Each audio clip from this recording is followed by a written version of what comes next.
Okay, good morning, everybody.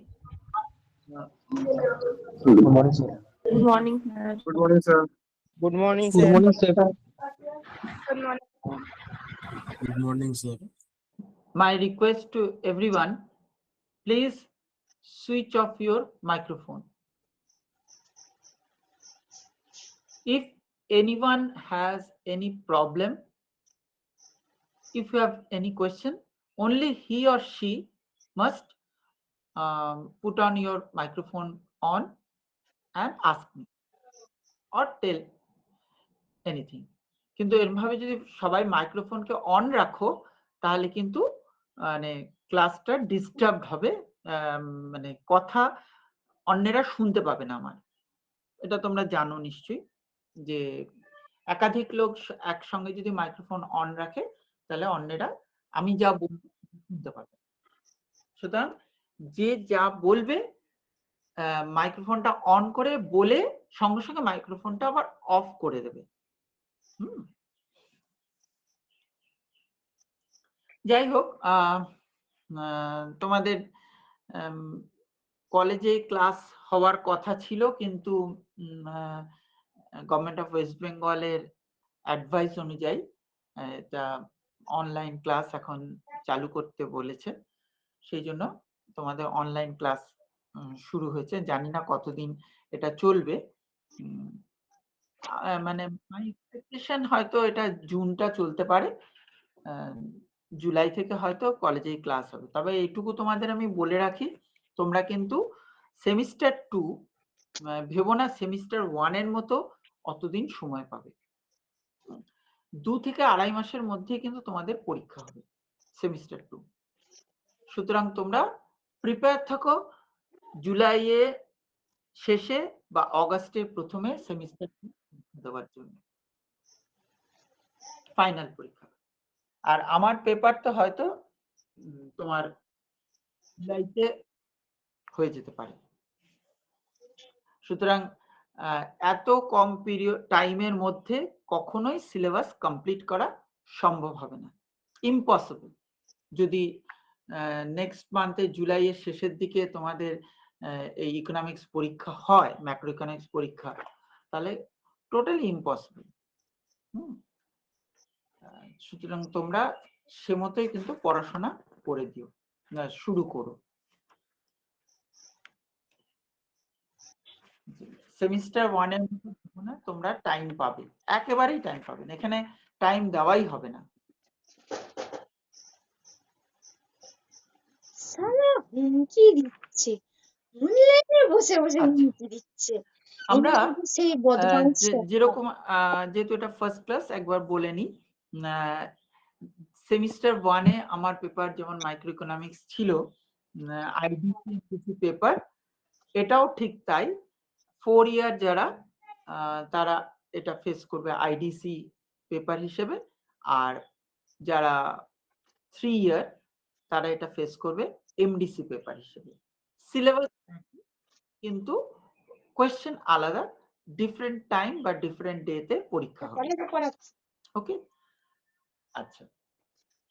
Pattern of question কিন্তু just like same তোমার semester 1 এর micro economics এর মতো, যে 2 নম্বরে কোয়েশ্চেন থাকবে, 10টা লিখতে হবে।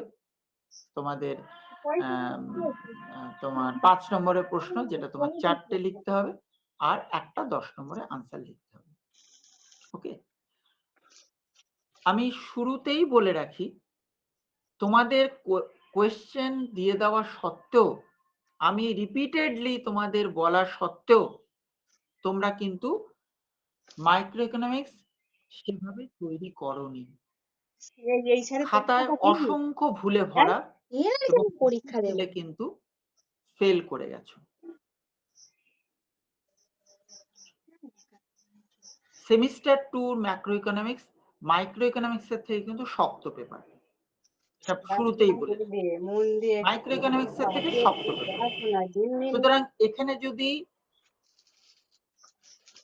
তোমরা সেভাবে পড়াশোনা না করো, রাইটিং স্টাইল যদি ঠিকঠাক না থাকে, তাহলে কিন্তু এখানে সেমিস্টার 1 এ যত নাম্বার অফ স্টুডেন্টস ফেল করেছো তার থেকে আরো বেশি ফেল করবে।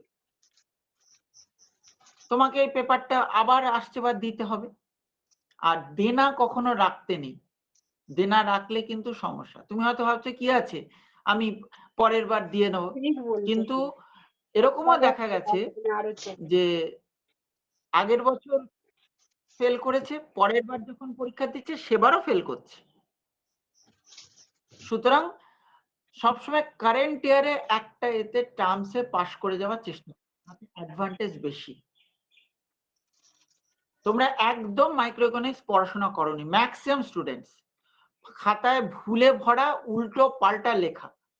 আমি এটা রিপিটেডলি ক্লাসে বলেছিলাম যে খাতা ঠিকঠাক লজিকে কিন্তু লিখতে হবে, ঠিকঠাক আঁকা ইত্যাদি থাকতে হবে।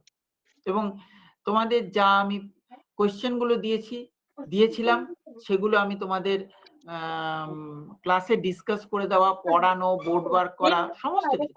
এই যে একটা প্রশ্ন যেটা বলি, যেটা তোমরা আমি 10 নম্বরের যে প্রশ্নটা দিয়েছিলাম 4 ইয়ারের জন্য ছিল, যে price elasticity varies from 0 to infinity on a linear demand curve। এটা তো ডেরিভেশন করা, এটা তো আমি ক্লাসে বোর্ড ওয়ার্কে করে দিয়েছিলাম পুরোপুরি।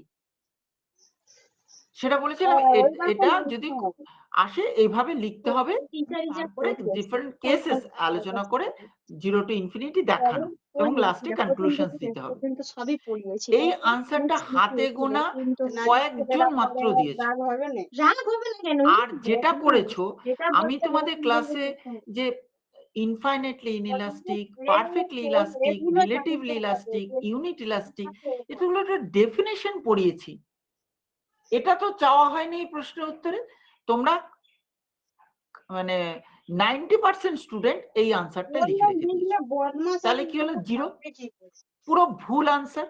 চাওয়া হয়েছে একটা, লিখেছো একটা, তাহলে একটা 10 নম্বরের প্রশ্ন 90% স্টুডেন্ট 0 পেয়েছো। হাতে গোনা কয়েকজন স্টুডেন্ট 6, 7, 8 তার লেখার স্ট্যান্ডার্ড অনুযায়ী পেয়েছো। সুতরাং খুব দুর্ভাগ্যজনক, এই জিনিস যদি সেমিস্টার 2 তে হয় আবারও কিন্তু তোমরা ফেল করবে। প্রশ্ন বুঝতে হবে এবং বুঝে সেই মতো আনসার দিতে হবে। ইকোনমিক্স এই নয় যে আমি যা খুশি লিখে দিলাম আমাকে নাম্বার দিয়ে দেবে, একেবারেই নয়। তুমি যদি ঠিক আনসার অল্প লেখো তাতে 10-এ তোমাকে 2ও দিতে পারি, কিন্তু তুমি দুপাতা লিখলে যে আনসারটা একেবারেই ধার কাছ নেই, সেখানে 0 দেওয়া ছাড়া কোনো পথ নেই।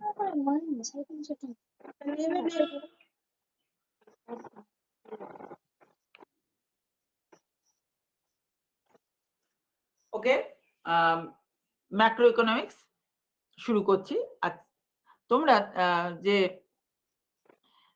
মাইক্রো ইকোনমিক্স পড়েছিলে, তা এখন ম্যাক্রো ইকোনমিক্স জিনিসটা কি? এই যে ইকোনমিক্সের যে ব্রাঞ্চ, হ্যাঁ, branch of economics that deals with aggregative perspective, সেটাই ম্যাক্রো ইকোনমিক্স। তোমার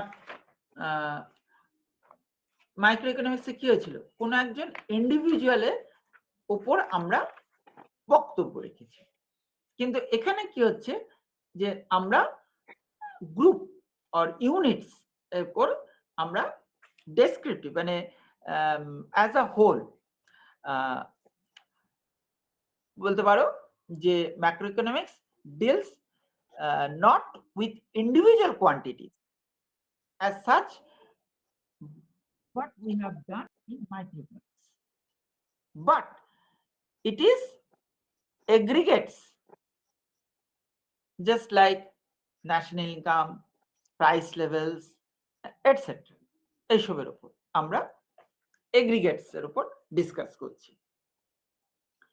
এখন এই যে 1930 ডিকেডে যে এই ম্যাক্রো ইকোনমিক্স এর ডিসকাশনসটা খুব রেলিভেন্ট হয়ে ওঠে। এই 1930 প্রথম দিকটাতে বলতে পারো যে বিশ্বব্যাপী একটা অর্থনৈতিক মন্দা, যেটাকে আমরা আখ্যা দিয়ে থাকি দ্য গ্রেট ডিপ্রেশন। তার পরিপ্রেক্ষিতে কি হয়েছিল? ফুল এমপ্লয়মেন্ট বা স্থির সামগ্রিক উৎপাদন, এইসব যে অ্যাজাম্পশনস গুলো, সেগুলো অনেকাংশে ইরেলিভেন্ট হয়ে যায়। কারণ একটাই, যে এই যে অর্থনৈতিক মন্দা, তাতে যে ইনভেস্টার্স, তারা আর এক্সট্রা ইনভেস্টমেন্ট করতে উৎসাহিত হয় না। তার ফলে তারা কি হচ্ছে, বিভিন্ন উপাদানের যে পূর্ণ নিয়োগ, সেটা সম্ভবপর নয়। 1929 আমেরিকার অর্থনীতিতে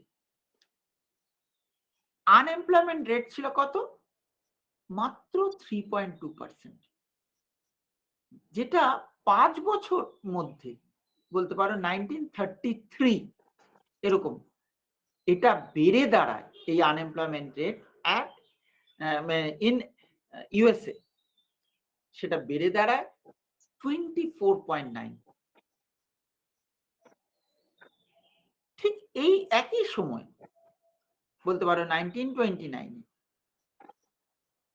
আমেরিকার জিডিপি ছিল কত? $316 বিলিয়ন। 1933 এই জিডিপি ডিক্রিজ করে হয় মাত্র 222। তাহলে বুঝতেই পারছো, বিশ্বব্যাপী যে আমরা ডেভেলপ নেশনস, তার যখন এরকম দুর্দশা, তার ইম্প্যাক্ট কত দূর পড়তে পারে। এই যে আজকের পরিস্থিতিতে লক্ষ্য করো, ইরানের যুদ্ধ, ইরানের সাথে তোমার ইউএসএ, ভারত থেকে কত দূর? অনেকটাই দূর। যে ভারতের প্রতিবেশী দেশ তাও নয়, কিন্তু ভারতের অর্থনীতির ওপর একটা বিরাট প্রভাব পড়ে গেছে। আজকে প্রাইম মিনিস্টার অফ ইন্ডিয়া তিনি রিকোয়েস্ট করছেন জ্বালানি খরচা কমানো। কেন? এই যে ফুয়েল কনজাম্পশন, এটা তো একটা বলতে পারো ইকোনমির একটা খুব গুরুত্বপূর্ণ দিক। আজকে ফুয়েল প্রাইস যদি বেড়ে যায়, তার ইম্প্যাক্ট প্রতিটা জিনিসের উপর পড়বে, এবং তাই হচ্ছে ইকোনমিতে। তাহলে এটা হলো কেন? ভালোই তো একটা স্টেবল ছিল। এই যে একটা যে যুদ্ধে দেখো ভারত জড়িত নয়, সেই যুদ্ধে তোমার একটা অস্বাভাবিক অর্থনৈতিক প্রভাব আমরা দেখতে পাচ্ছি। এই যে ইমপ্লিকেশনস গুলো, ইম্প্যাক্টস গুলো, এগুলো নিয়ে ম্যাক্রো ইকোনমিক্স। হ্যাঁ, তাহলে আমরা যে এই যে ডিসকাশনসটা যেটা করলাম, তার পরিপ্রেক্ষিতে আমি কি বলতে পারি, যে এই যে ম্যাক্রো ইকোনমিক্স, তার নেসেসিটি কতটা? নেসেসিটি বলতে গেলে জাতীয় আয়, কর্মনিয়োগের একটা যে লেভেল, সেটা ডিটারমিন করা, বিজনেস সাইকেল তাকে অ্যানালাইজ করা। হ্যাঁ, বিজনেস সাইকেলটা তোমরা আপাতত বুঝবে না, আমি এখন জাস্ট টার্মটা ইউজ করলাম, আমি আসবো এটা নিয়ে একটু বলবো। বলতে পারো বৈদেশিক বাণিজ্যে যে নানা রকম লেনদেন, তার একটা বিশ্লেষণকারী হিসেব করা। আমরা এর মধ্যে দিয়ে অ্যানালাইজ করতে পারি যে relationship between the dependency of different markets. এই মার্কেটস তুমি বলতে পারো অবভিয়াসলি ইন্টারন্যাশনাল মার্কেটস। আজকে ইন্ডিয়ান মার্কেটের সঙ্গে ইরান, ইউএসএ মার্কেট, তার লেনদেনের প্রবাহ, তাহলে এই জিনিসগুলো আমাদের বলতে পারো ম্যাক্রো ইকোনমিক্সে একটা প্রয়োজনীয় নেসেসিটি। তাহলে আমরা এই যে মাইক্রো ইকোনমিক্স আমি যেটা ফার্স্ট সেমিস্টারে পড়িয়েছি আর এখন যেটা পড়াবো ম্যাক্রো ইকোনমিক্স, এর মূল জায়গায় যে কাঠামোগত আমাদের ডিফারেন্সটা কোথায়? মাইক্রো ইকোনমিক্সে আমি কি বলেছিলাম যে it is the study of particular firms, particular households, individual prices of commodities, just like that. কিন্তু এখানে যখন আসছি আমরা বলছি কি aggregates of quantities of the whole economy, where we can representing national income, general price level, national output, such and such items. আমরা মাইক্রোইকোনমিক্সে কি বলেছিলাম যে microeconomics is essentially theory of decision making. এখানে আসছে কি it is essentially a totality of economic activities of a country as a whole. আমরা মাইক্রোইকোনমিক্স আগের সেমিস্টারে কি বলেছি যে it studies the economic actions and behavior of individual units or agents, individual consumers, producers, etc. ম্যাক্রোইকোনমিক্স কি বলছে যে it studies the aggregates of the entire economy, as for example aggregate consumption, aggregate savings and investment, national income, such and such. মাইক্রোইকোনমিক্সে আমরা কি বলেছিলাম যে it deals with optimization objective of individual basic units of the economy, like individual households, individual farms, etc. But here we are saying it deals with optimization objectives of the whole economy, where we can give impact, give stress on economic growth and development.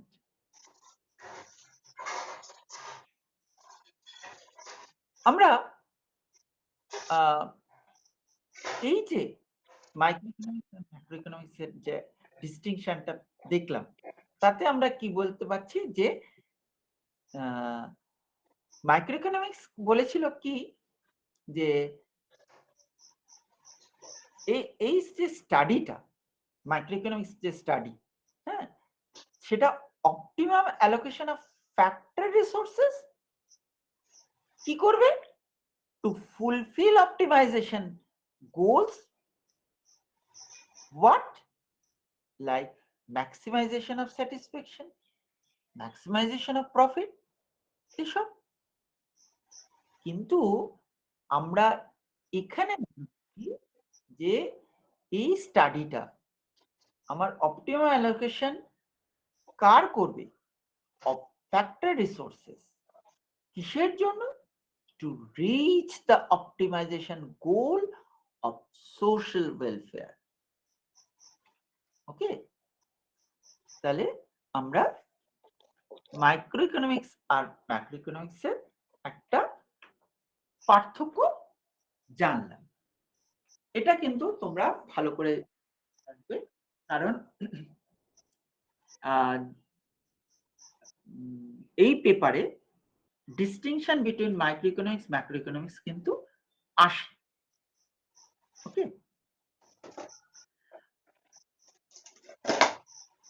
এবার যেটা বলবো যে what are the objectives of macroeconomics, উদ্দেশ্য। প্রধান objective কি, increase national output. Secondly কি, increase in level of employment to bring down poverty level. Thirdly বলতে পারো to maintain price level stability. Fourthly বলতে পারো two frame favourable foreign economic policies, এগুলো বলতে পারো ম্যাক্রো ইকোনমিক্স এর অবজেক্টিভস।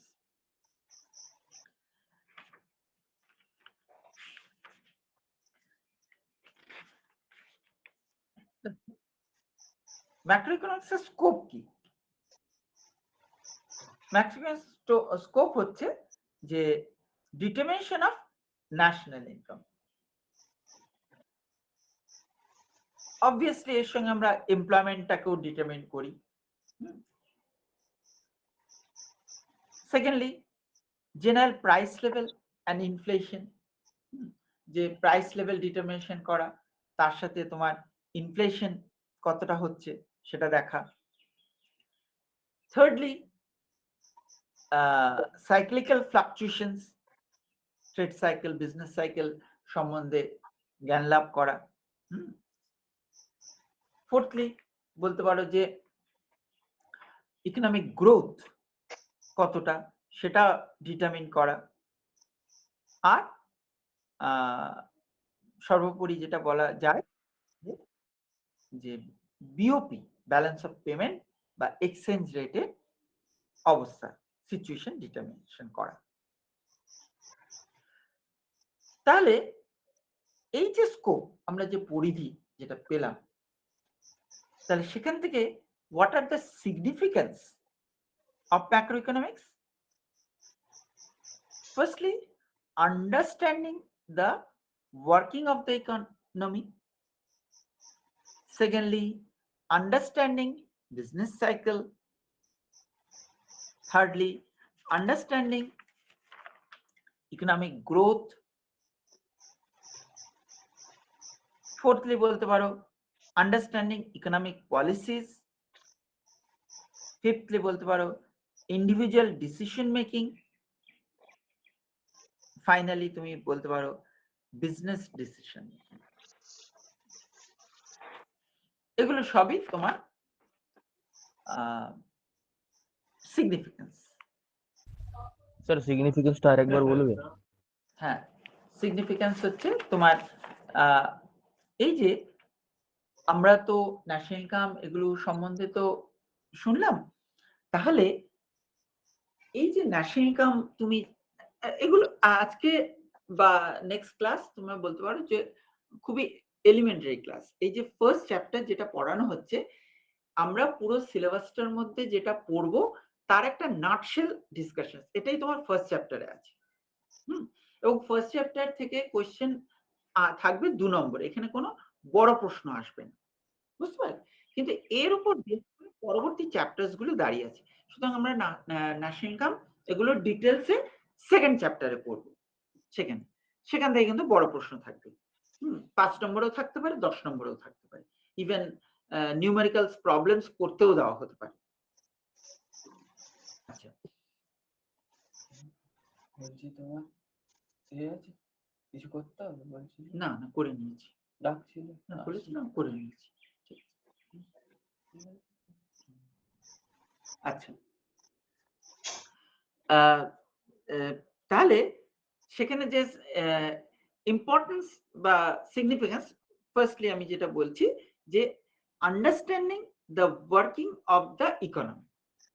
এই যে অর্থনীতিটা কিভাবে তোমার চলবে, সরকারের পলিসি, বিভিন্ন ক্ষেত্রে তার অ্যালোকেশনস, এই সমস্ত কিছু এগুলো একটা বোঝাপড়া যে ইকোনমি ওয়ার্কিং সিস্টেম। সেকেন্ডলি যে বিজনেস সাইকেল। আচ্ছা, বারবার কথাটা যখন এসে যাচ্ছে আমি এখানে বিজনেস সাইকেলটা বলেই নি, কারণ তোমরা বুঝতে অসুবিধা হচ্ছে যে যে কোনো কিছুর একটা আপস এন্ড ডাউন আছে, বুঝতে পারছো? যে একটা পরিবারের ক্ষেত্রেও যেমন হয় যে আজকে যে পরিবার ভালো আছে, কালকে তার অর্থনৈতিক অবস্থা খারাপ হয়ে যেতে পারে। আবার এখন যার অর্থনৈতিক অবস্থা খারাপ সে পরবর্তীকালে ভালো হয়, তাই তো? সুতরাং এটা কিন্তু তোমার অর্থনীতিতেও প্রযোজ্য। এই অর্থনীতিতে ৪ টে ফেজ আছে। একটা হচ্ছে অর্থনৈতিক মন্দা, যেটাকে আমরা ইংলিশে বলি ডিপ্রেশন। একটা হচ্ছে পুনরুত্থান, যেটাকে আমরা ইংলিশে বলি রিকভারি। একটা হচ্ছে চরম সমৃদ্ধি, যেটাকে আমরা বলি বুম। আরেকটা হচ্ছে তোমার অবনতি, যেটাকে আমরা বলি রিসেশন। তাহলে এই যে ৪ টে নিয়ে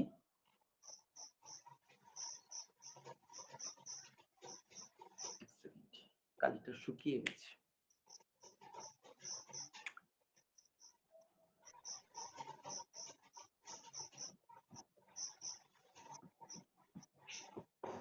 কালকে এই কালিটা ভরলাম, কিন্তু কালিটা আসছে না কেন বুঝতে পারছি না।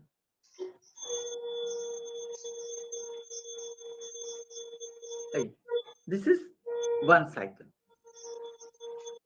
হ্যাঁ, এটা এই যে এখান থেকে শুরু হয়েছে, দেখো এই হয়ে এসে এখানে শেষ হলো, মানে এরপরে কি আবার আবার এই ফেজটাই আবার আসছে। এটা একটা কমপ্লিট সাইকেল। এটাকে ট্রেড সাইকেল বলে। তাহলে এই যে পিরিয়ড এইখানটা, এটা তোমার হচ্ছে বুম, বুম চরম সমৃদ্ধি। এটা কি অবনতি, রিসেশন এলো। সবচেয়ে খারাপ অবস্থা এটা অর্থনৈতিক মন্দা, ডিপ্রেশন। তারপরে দেখো আবার রিকভারি হচ্ছে পুনরুত্থান। তাহলে যখন ভালো আছে, এই ভালো কিন্তু ধরে রাখা যায় না। মানে ভালো যখন অর্থনীতি থাকে, সেখানে তোমার এত বেশি এক্সট্রা ভ্যাগেন্স ইত্যাদি হতে থাকে যে কিছুদিনের মধ্যে অর্থনীতির অবস্থা পড়ে যায়। সেটাই হচ্ছে। এবং পড়তে পড়তে একটা সময় চরম তলানিতে এসে থাকি। তখন দেশের সরকার করে কি হার্ড পলিসি মেজার্স, যে সরকার ব্যয় করা কমিয়ে দেবে ইত্যাদি। এমপ্লয়মেন্ট থাকবে না, এই জায়গায় এসে দাঁড়ায়। কেন? এইটা হচ্ছে অবনতি, একদম তুমি খারাপ অবস্থা, অর্থনৈতিক মন্দা, এই জায়গা থেকে কাটাতে হবে। তাহলে সেটা কাটালে পলিসিগুলো নিলে আবার দেখো ইকোনমি রিকভারি করতে শুরু করে। এটাই হচ্ছে তোমার বাণিজ্য চক্র, বাংলায় বলে, ইংলিশে ট্রেড সাইকেল বা বিজনেস সাইকেল। তাহলে এই যে ফেজটা, যে আমার অর্থনীতির সমস্যাটা কি বা অর্থনীতি পরবর্তী পরিস্থিতি কি দাঁড়াবে, এগুলো আমরা এই ম্যাক্রো ইকোনমিক্স এর মধ্য দিয়ে জানতে পারি, বুঝতে পারি। থার্ডলি আমি যেটা বলেছি যে আন্ডারস্ট্যান্ডিং ইকোনমিক গ্রোথ, এখানেও একটা কথা আছে যে তোমার গ্রোথ আর কি বলে ডেভেলপমেন্ট দুটো এক জিনিস নয়। তোমরা ইংলিশ সিনোনিমাস টার্মে তোমরা কি ভাবো যে যা গ্রোথ তাই ডেভেলপমেন্ট। হ্যাঁ, ইংলিশ লিটারাল মিনিং এ কিন্তু তাই, কিন্তু economical meaning not that. Growth কি? It indicates a quantitative improvement in the economic progress of a country. It shows growth in national income, growth in per capita income over time period. কিন্তু development সেটা কি? যে overall perspective, একটা দেশের যে quality improvement কি হচ্ছে।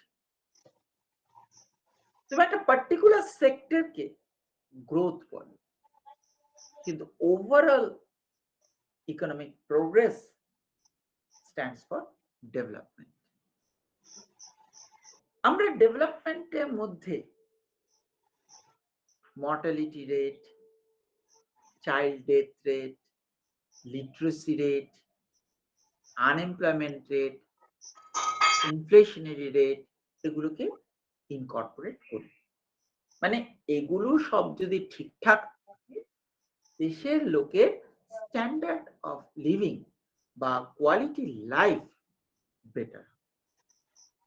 তাহলে আমরা গ্রোথ জিনিসটা দেখছি কি যে খুব ন্যারো কনসেপ্ট, কিন্তু ডেভেলপমেন্ট দেখছি কি it is a wider concept. Growth আমরা দেখছি কি it is quantitative term, development দেখছি কি ইট ইজ কোয়ালিটেটিভ টার্ম। তাহলে এইভাবে আমরা আলোচনাটা করতে পারি গ্রোথ এবং ডেভেলপমেন্ট। তাহলে আমরা এই ম্যাক্রোইকোনমিক্স এর মধ্য দিয়ে একটা অর্থনীতির গ্রোথ কতটা হচ্ছে সেটা বোঝার শক্তি আমরা পাই। আমরা এই ম্যাক্রোইকোনমিক্স এর মধ্য দিয়ে গেছে আন্ডারস্ট্যান্ডিং ইকোনমিক পলিসিস, যে বিশ্বের বিভিন্ন দেশ আছে, সব দেশ তো একই রকম পদ্ধতিতে চলে না।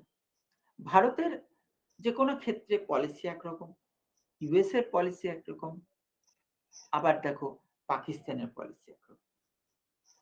তাহলে এই যে পলিসি কিভাবে ইমপ্লিমেন্টেশন হবে বা দেশের সরকার পরিবর্তন হলে অনেক আইডিওলজিক্যাল দিক চেঞ্জ হয়ে যায়, এগুলো সবই কিন্তু যে ম্যাক্রো ইকোনমিক্স ডিসিশন, যে ডিসিশনের মধ্য দিয়ে তার ইমপ্লিকেশনস গুলো দেখা যায়। যে প্রশ্নটা করলে সে বুঝতে পেরেছো?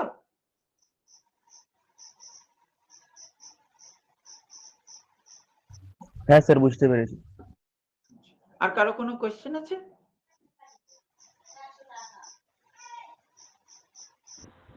স্যার সেই চরম সমৃদ্ধিটাকে ইংলিশ টার্মটা কি বললেন আপনি? চরম সমৃদ্ধিটা হচ্ছে বুম, BOOM, বুম। ঠিক আছে? হ্যাঁ স্যার। কে বলছো? স্যার স্যার শরীফ? হ্যাঁ হ্যাঁ। গলা শুনেই বুঝেছি।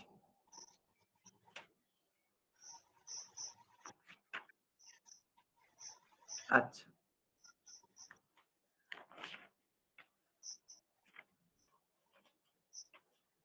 ওকে। আচ্ছা, এবার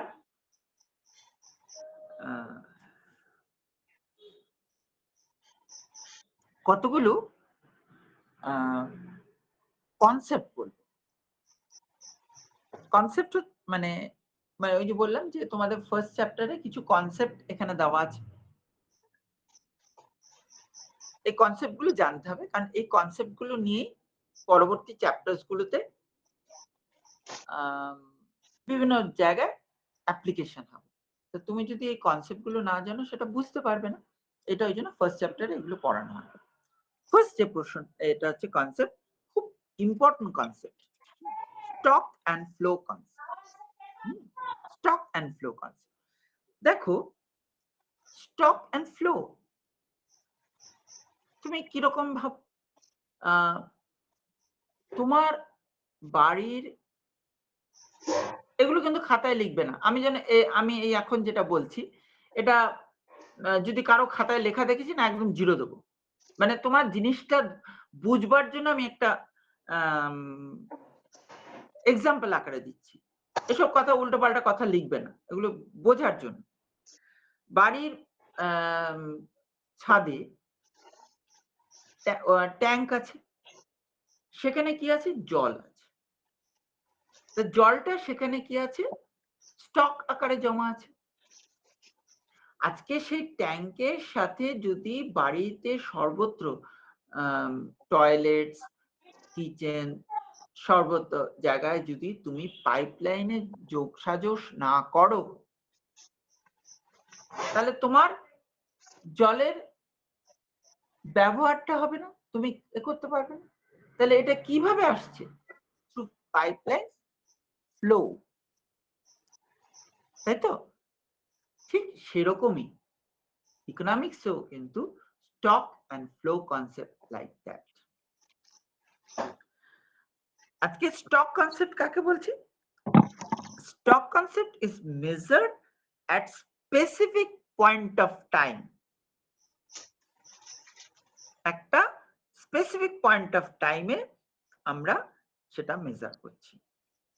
আর ফ্লো কনসেপ্ট বা ফ্লো ভ্যারিয়েবল, মানে এগুলোকে ভ্যারিয়েবল দিয়ে অনেক সময় বলা হয়। ফ্লো ভ্যারিয়েবল যেটা মেজার করছি কি over specified period of time. তার মানে stock variable measures the level of variable at a particular point of time, কিন্তু flow variable measure করছে কি যে particular period of time। এইটাই কিন্তু তোমার particular point of time stock, particular period of time হচ্ছে flow। এটাই কিন্তু মুখ্য জায়গা। এই কথাগুলো যদি উলটপালট থাকে জিরো। তাহলে আজকে এই স্টক আর ফ্লোর বাংলাটা কি হচ্ছে তোমার হচ্ছে ভান্ডার আর প্রবাহ। হ্যাঁ, যে এই যে অর্থনীতিতে যে বিষয়গুলো পরিমাপের ক্ষেত্রে সময়ের পরিবর্তনের প্রতি গুরুত্ব আরোপ করা হয় না, সেগুলো হচ্ছে স্টক মজুদ। যে কোনো দেশে সামগ্রিক মূলধনের যে মজুদ ভান্ডার, দেশে বস্তুগত মূলধনের একটা বড় উদাহরণ কি, ধরো সড়ক পথ, রেলপথ। এখন এগুলো যখন আমরা পরিমাপ করি, যে ধরো এই 2025-এ 31 মার্চ যখন তোমার ফিনান্সিয়াল ইয়ার শেষ হয়েছে, তখন ভারতের রেলপথের দৈর্ঘ্য কত ছিল? কথার কথা আমি বলছি, এক্সাক্ট আমি বলছি না, ধরো 70,000 কিলোমিটার। তাহলে এই যে 70,000 কিলোমিটার রেলপথ, এটা কি প্রতি মাসে পরিবর্তন হবে? না, একটা নির্দিষ্ট সময়ের পরিপ্রেক্ষিতে গিয়ে পরিবর্তন হচ্ছে, এমনকি প্রতি বছরও পরিবর্তন নাও হতে পারে। আর এদিকে দ্বীপ, এটাই তোমার হচ্ছে স্টক কনসেপ্ট। আর এদিকে সূর্য, কিন্তু অন্যদিকে আর তোমাদের সময়ের পরিবর্তনের সাপেক্ষে যেগুলো হিসেব করা, ঠিক আছে, যেমন তোমার পার ক্যাপিটা ইনকাম, মান্থলি ইনকাম। এই যে যারা ধরো বিজনেসম্যান, তার কি প্রতি মাসে একই আয় হয়? নিশ্চয়ই নয়।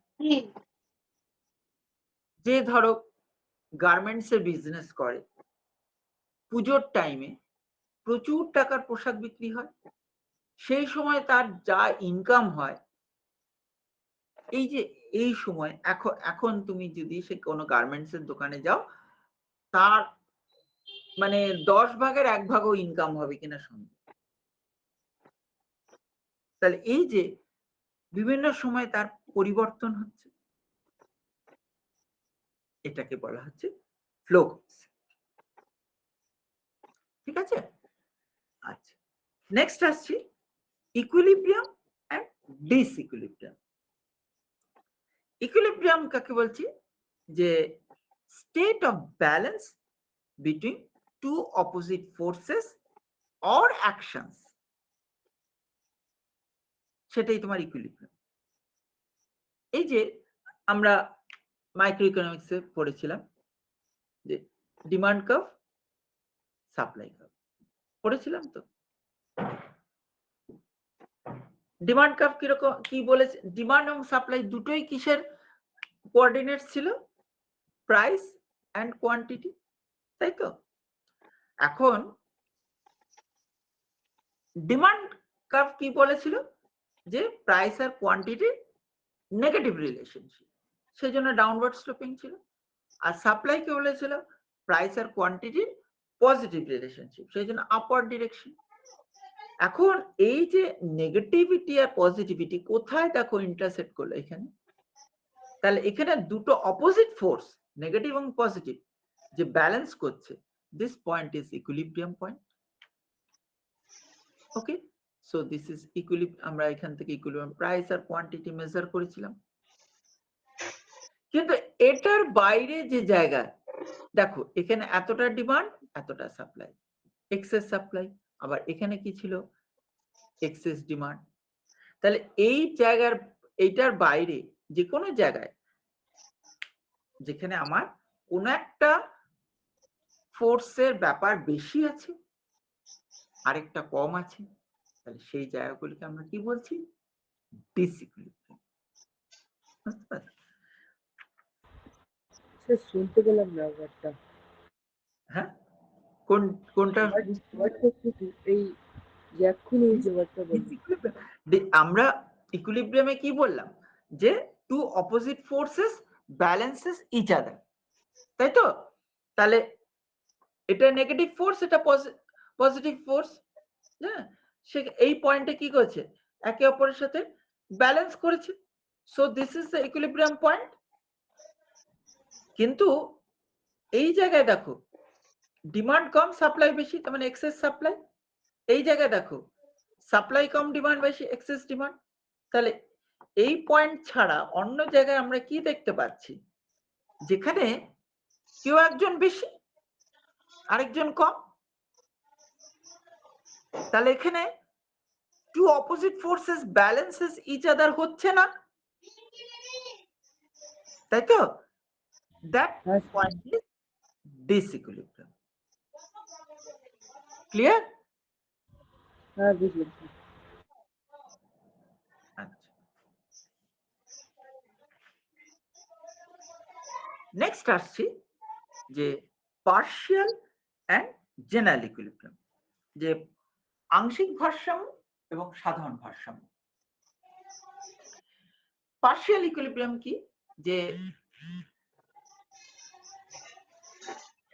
studies a market in isolation as it facilitates the detailed analysis of the impact of forces in a particular market, such as the forces of demand and supply related to changes in price. Whereas general equilibrium is applicable for the analysis of markets that are independent. আজকে এই যে partial equilibrium আর general equilibrium, এই জিনিসটা আমরা কি বলবো, এই macro ইকোনমিক্সে যখন বলছি, কখন বলছি, একটা ইকুইলিব্রিয়াম অ্যানালিসিস অ্যানালাইজেশনের সময়। এখানে আমরা জেনারেল ইকুইলিব্রিয়াম কনসেপ্টটা বেশি আসছে, কিন্তু আমরা যখন মাইক্রো ইকোনমিক্সে করেছি তখন কিন্তু আমরা পার্শিয়াল ইকুইলিব্রিয়াম নিয়ে বেশি অ্যানালিসিস করেছি। দেখো, আমরা তখন করেছি কি, একটা কোনো মার্কেট, একটা কোনো ইন্ডিভিজুয়াল, একটা কোনো ফার্ম, তার ইকুইলিব্রিয়াম বার করেছি, সেই জন্য দ্যাট ইজ পার্শিয়াল। কিন্তু ম্যাক্রো ইকোনমিক্সে, হ্যাঁ ম্যাক্রো ইকোনমিক্সে আমরা ইন্ডিভিজুয়াল না, একটা কোনো মার্কেট নিয়ে আলোচনা করব বা করা এতে আছে, সেটা আছে। কিন্তু এই এখানে ধরো তোমার ক্লাসিক্যাল কনসেপ্ট বা কেনসিয়ান কনসেপ্টে অনেক সময় যে আমরা অনেকগুলো মার্কেটকে একসাথে একটা সূত্রে বাঁধার চেষ্টা করি, একটা মার্কেটের সঙ্গে একটা মার্কেটের রিলেশন, একটার থেকে আরেকটা ইকুইলিব্রিয়াম পয়েন্ট বার করা, এই কাজগুলো এখানে করা হয়। সেই জন্য এখানে জেনারেল ইকুইলিব্রিয়াম অ্যানালিসিসটা গুরুত্বপূর্ণ। এখানে আমরা শুধু মানে আমরা পার্শিয়ালি কি বলেছি, একটা জায়গাতেই আমরা সীমাবদ্ধ থাকছি, কিন্তু এখানে তা না। এখানে ধরো মোট নিয়োগ, মোট আয়, মোট ভোগ, এই যে সবকিছু বিভিন্ন উৎপাদনের স্তর, তার সঙ্গে একটা বলতে পারো যে মেলবন্ধন বা সেখান থেকে ডিটারমিনেশন করার একটা প্রক্রিয়া করা হয়। যেমন তোমার দ্রব্যের বাজারের সাথে অর্থের বাজার, তার সঙ্গে বন্ডের বাজার, তার সঙ্গে শ্রমের বাজার, তার সঙ্গে বাজার, তার সঙ্গে ইন্টারন্যাশনাল মার্কেট, এই যে সব একটা পারস্পরিক নির্ভরশীলতার উপর গুরুত্ব আরোপ করা হয়। That is the idea of partial equilibrium and general equilibrium. Next আসছি ex ante and ex post. সম্ভাব্য মান হচ্ছে ex ante আর ex post হচ্ছে প্রকৃত মান। বানানটা একটু এরকম, ex hyphen ante সম্ভাব্য মান ex ante, হ্যাঁ। ex post এরকম হাইফেন প্রকৃত মান। এই যে ভ্যারিয়েবল থেকে প্রাপ্ত যে ফলাফলগুলো আমরা পাচ্ছি, ব্যবহার করা জিনিস কাউকে দিলে ওই রকম নেই। আমরা যে মানটা প্রিভিয়াসলি পেলাম সেটা একদম রিয়েল, এক্সপোজড প্রকৃত মান। কিন্তু যেটা হতে পারে, ঘটতে পারে, যেটা থেকে প্রত্যাশা করা যায়, সেটা সম্ভাব্য মান ex ante। ধরো তোমরা একটা জায়গায় বেড়াতে যাবে 5-6 জন বন্ধু মিলে,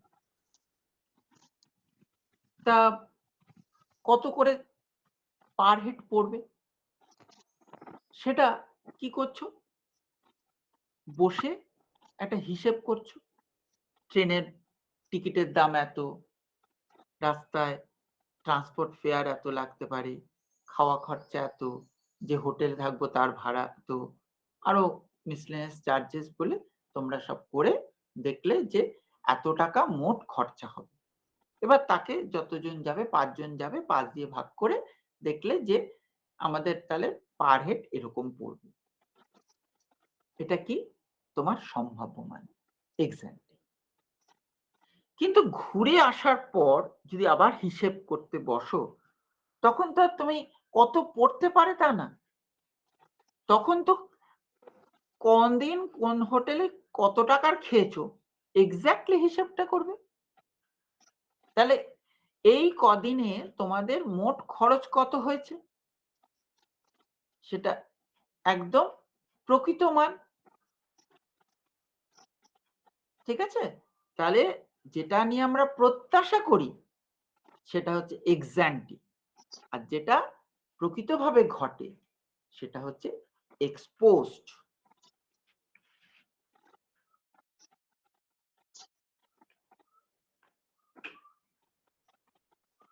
আচ্ছা, নেক্সট যেটা বলবো যে তোমার এটাই আজকে লাস্ট পড়াবো, আর টাইম নেই। এরপরে তোমাদের কার ক্লাস আছে?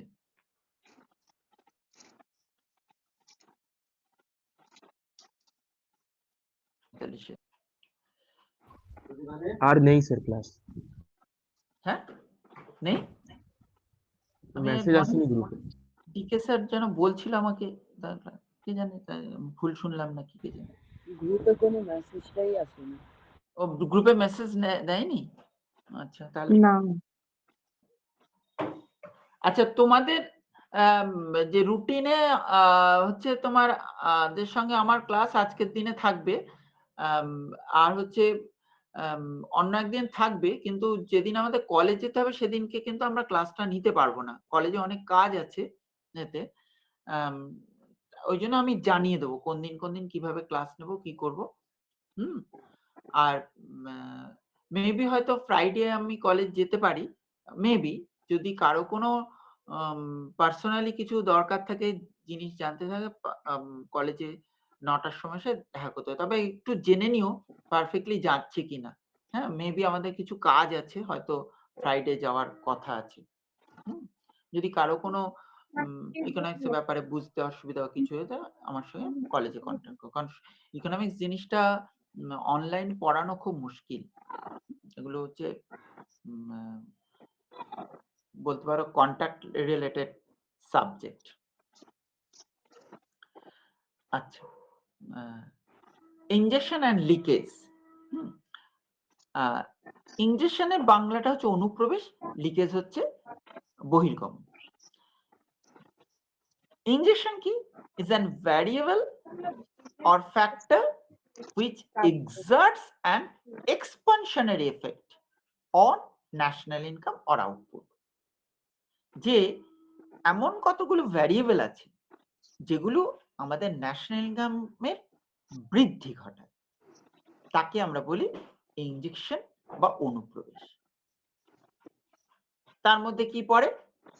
কনজাম্পশন পড়ে, ইনভেস্টমেন্ট পড়ে, এক্সপোর্ট পড়ে। এগুলোর জন্য আমাদের কিন্তু ন্যাশনাল ইনকাম ইনক্রিজ করে। কেন করে?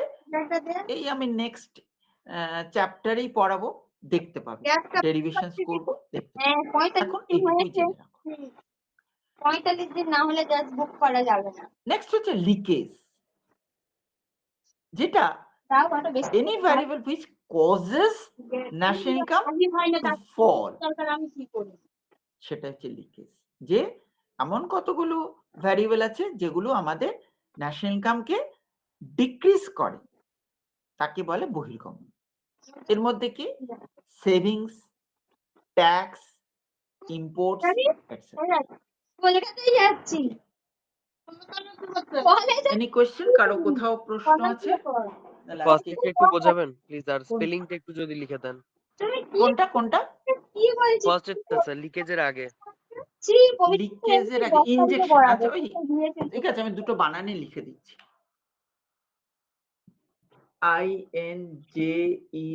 INJECTION, ইনজেকশন হচ্ছে তোমার বাংলায় অনুপ্রবেশ, আর লিকেজ LEAKAGE, লিকেজ হচ্ছে বহির্গমন। আচ্ছা, একটা কথা আমি তোমাদের বলি, ইকোনমিক্সে অনেক কিছু অনেক রকম মানে হয়। আজকে এখানে লিকেজ বলতে আমি বললাম বহির্গমন, কিন্তু আবার এই লিকেজ যেটা ইকোনমিক্সে মানে হচ্ছে ত্রুটি, এটাও হয়। হ্যাঁ, যে ধরো কেনশিয়ান ইনভেস্টমেন্ট মাল্টিপ্লায়ার পড়ানো হলো, রায়চক বাস তার কিছু লুপহোলস আছে, ত্রুটি। হ্যাঁ, রায়চক বাস এবার পয়সা নেবে না। ওর একটা কিন্তু খুব হ্যাঁ, জেনারেল কোশ্চেন, সরকারি বাস তো ওনার what are বাপের the সম্পত্তি, leakage যখন ইচ্ছে or তখন আসবে। bottlenecks of হ্যাঁ, ওই pension কারণে market? যখন ইচ্ছে তখন আসবে, বললেই চলে সেখানে আসবে। কিন্তু লিকেজ আবার ভেবো না তুমি যে যদি সরকারি বহির্গমন, বাসে এক সপ্তাহ যাতায়াত করতে পারো, সেখানে তাহলে কিন্তু আমিও লিকেজ মেনে মানে নিই। আমি ত্রুটি। 1 বছর যাতায়াত করবো। হ্যাঁ, মানে করতে পারবে না, একদম ডিফারেন্ট বলতে পারবে। সেন্সে অনেক সময় একটা ওয়ার্ডের কিন্তু অনেক রকম অ্যাপ্লিকেশনস আছে, আমি সুতরাং এগুলো একটু বুঝবে।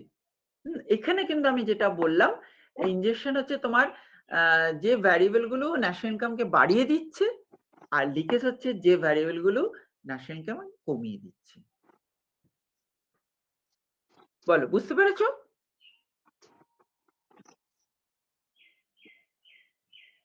যে প্রশ্নটা করলে? হ্যাঁ স্যার, বুঝতে পেরেছি। আচ্ছা, আর কারো কিছু আছে? শরীফ কিছু বলবে? হ্যাঁ স্যার বলছি। হ্যাঁ বলো, কে বলছো? আমি বলি। হ্যাঁ, একজন করে বলো। হ্যাঁ বলছি যে স্যার, ম্যাক্রো ইকোনমিক্স এর ইংলিশ ভার্সনের জন্য কোন রাইটারটা আপনি প্রেফার করবেন? অ্যাকচুয়ালি এখন তো বই সেরকম দিয়ে যায় না, একদমই দিয়ে যায় না। মার্কেটে যে কি আছে আমরা জানিই না, কিচ্ছু বলে না। তো এতে তবু আমার মনে হয় তোমরা এর বই পাবে, কি বলে, বিপুলদের বই পাবে, এ অজয় নন্দীও পাবে, মার্কেটে পাবে আশা করছি।